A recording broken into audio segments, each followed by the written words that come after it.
What if I told you the serpent didn't lie, but he also didn't tell the whole truth? This statement may seem contradictory, but it conceals one of the most sophisticated deceptions in human history. Today we'll delve into Genesis chapter 3 and discover how the Bible's first lie was actually a devastating partial truth. Have you ever stopped to think about what really happened in Eden?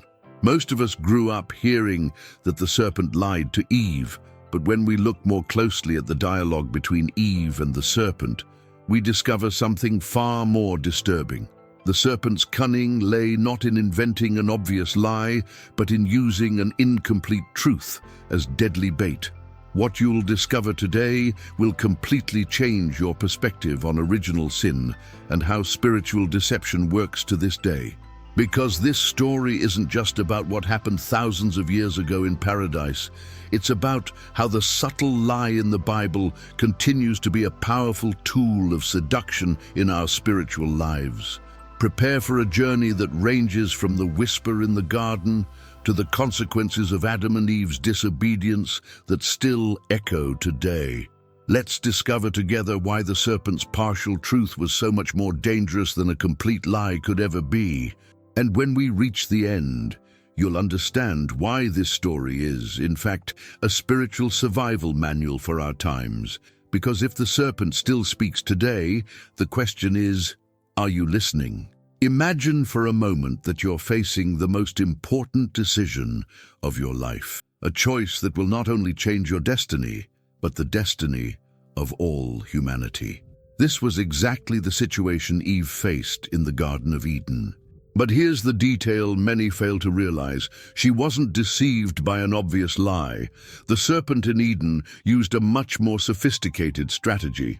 He didn't invent a fantasy story or create an alternate reality.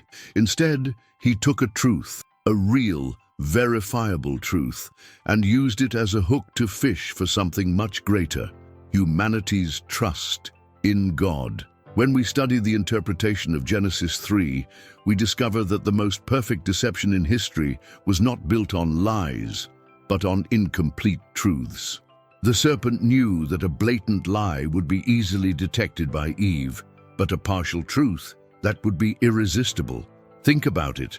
How many times in your life have you been deceived not by someone who lied completely, but by someone who told only part of the truth? This is the pattern of spiritual deception that continues to this day. The strategy hasn't changed, only the scenarios.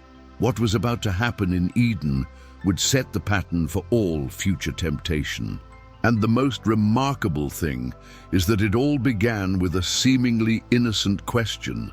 Close your eyes and imagine the most perfect setting you've ever seen. Now multiply that beauty by 1,000. This was the Garden of Eden, a place where every leaf shone with God's glory, where animals lived in perfect harmony, and where the air was filled with the divine presence. In the center of this paradise, 2 trees stood out, the tree of life and the tree of the knowledge of good and evil. This second tree was not evil in itself. It was a physical representation of the freedom God had given to man, the freedom to choose between trusting God or trusting oneself. Adam and Eve lived in a state of innocence that transcended any subsequent human experience. They knew no shame, fear, or doubt. Their communication with God was direct, pure, and unhindered. They heard his voice walking in the garden in the cool of the day, and it was the most natural and familiar voice they knew. But then, in a moment that would change everything, another voice spoke. It wasn't the familiar voice of God, but something different, subtle, questioning. The serpent approached Eve not with roars or threats, but with a whisper that seemed almost intellectual. Has God truly said? 6 words that opened the first crack in the perfect trust that existed between God and humanity. The fall of man in the Bible began not with a statement, but with a question. What happened next was the most consequential dialogue in human history. Eve, in all her innocence, responded to the serpent by explaining God's command. We may eat from every tree in the garden, but of the tree which is in the middle of the garden, God said, you shall not eat from it, nor shall you touch it, or you will die. The answer seemed simple and clear. But the serpent was just getting started. He listened patiently to Eve's explanation and then uttered the phrase that would echo through the centuries: "You will not surely die." Here's the crucial point that many miss. The serpent wasn't completely lying. When we analyze what the serpent told Eve, we discover that it was technically correct about physical death. Adam and Eve would not drop dead immediately after eating the fruit. They would continue to breathe, their hearts would continue to beat, and they would physically remain alive for hundreds of years. But here is where the serpent's cunning reveals itself in all its malice. It knew exactly what it was omitting. It knew that there is more than one kind of death. It knew that spiritual death, separation from God, would happen instantly. It knew that physical death, though delayed, would become inevitable. The serpent turned a partial truth into deadly bait. And Eve, with no prior experience with deception, bit the hook. Here, I need to take a quick break and ask something important. If this content is making you rethink things you've always taken for granted, please like and subscribe to the channel. This helps me understand that you're connected to this journey and motivates me to continue bringing biblical revelations like this. Now, let's get back to what really matters. The serpent's strategy was diabolical in its simplicity. He didn't need to invent elaborate lies. He simply edited the truth. Like a skilled video editor who cuts out the essential parts of a conversation, the serpent cut out the most important part of the consequence: spiritual death. The serpent's partial truth was all the more seductive because it came with a tantalizing promise. You will be like God, knowing good and evil. Again, it wasn't a complete lie. They would indeed gain knowledge. They would truly experience something new. But the serpent omitted the devastating price of that knowledge. The subtle lie in the Bible always works this way. It takes something that rings true, something that piques our curiosity or our pride, and carefully removes the consequences. It's like offering a delicious feast, but forgetting to mention that the food is poisoned. Eve looked at the tree and saw that it was good for food, pleasant to the eyes, and desirable to make one wise. Each of these aspects was true. The fruit was probably delicious. It was certainly beautiful, and it would definitely bring knowledge. But knowledge without wisdom is dangerous.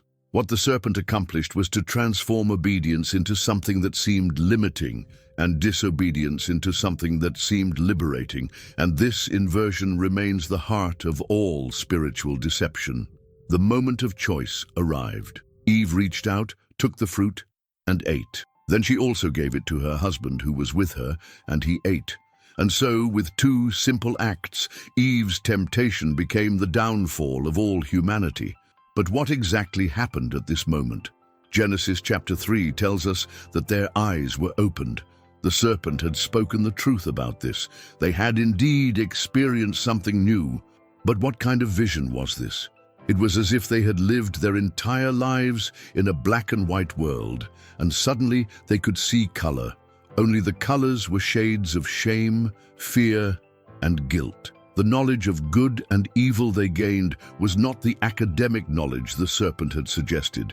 It was experiential knowledge. For the first time, they experienced evil not as observers, but as participants. And once you participate in evil, you can't simply unknow it. Imagine waking up in a world where you suddenly realize you're naked, not just physically, but spiritually, where every thought, every motivation, every desire is exposed not only to others, but to yourself. This is what Adam and Eve experienced when sin entered the world. The irony is that they actually became like God in one respect. They now knew good and evil, but unlike God, who knows evil by remaining pure, they knew evil by becoming impure. And this difference changed everything. The first emotion Adam and Eve experienced after their new enlightenment wasn't freedom or empowerment. It was fear, a deep, paralyzing fear they had never felt before. They hid from God, something previously unthinkable. Consider the irony. The serpent had promised them that they would be like God, but the first thing they did was hide from him. He promised them knowledge, but the first knowledge they gained was of their own nakedness and vulnerability. He promised them freedom, but their first experience was slavery to fear. The fall of humanity brought with it a new reality, the awareness of sin. Now they knew not only that they had done wrong, but also that they were capable of doing wrong. This awareness was like a weight that could never be lifted by one's own efforts. What's fascinating is that God didn't need to explain to them what had happened. They knew. The knowledge the serpent had promised came with an emotional and spiritual price that he conveniently omitted. They had gained wisdom, but it was the bitter wisdom of experience with evil. And so, what is sin according to the Bible became an experiential reality for humanity. It was no longer just a theoretical possibility. It was a condition from which they needed to be saved. Then came the sound they had usually waited for, God's footsteps walking in the garden. But now, for the first time, this sound didn't bring joy. It brought terror. They hid among the trees as if they could hide from the omnipresent one. "Adam, where are you?" God's question echoes through the centuries. It wasn't a question asked out of lack of information. God knew exactly where Adam was. It was a question asked out of love, an invitation for Adam to confront his new reality and seek restoration. But Adam's response revealed how sin had distorted not only his relationship with God, but also his ability to take responsibility. "The woman whom you gave to be with me, she gave me of the tree, and I ate." In a single sentence, Adam blamed both Eve and God. Eve, when questioned, followed the same pattern. "The serpent deceived me, and I ate." Both were technically correct, but both were avoiding the central issue. They had chosen to disobey. The deception in paradise had happened, but the responsibility for the choice remained theirs. Here, we see how sin not only separates man from God, but also distorts our capacity for honesty and accountability. The first couple, who had lived in perfect transparency, were now practicing the art of blame deflection. God, in his justice, could not let sin go without consequences. But even in his sentence, we see mercy mixed with judgment. He began with the serpent, declaring, "Because you have done this, cursed are you above all animals. On your belly you will go, and dust you will eat all the days of your life." But it was in the next part of the sentence that we see the first promise of redemption. "I will put enmity between you and the woman, and between your seed and her seed. He shall bruise your head, and you shall bruise his heel." Even at the moment of judgment, God was promising a solution. The consequences of Adam and Eve's disobedience extended to all creation. Labor would become arduous, childbirth would become painful, death would become inevitable.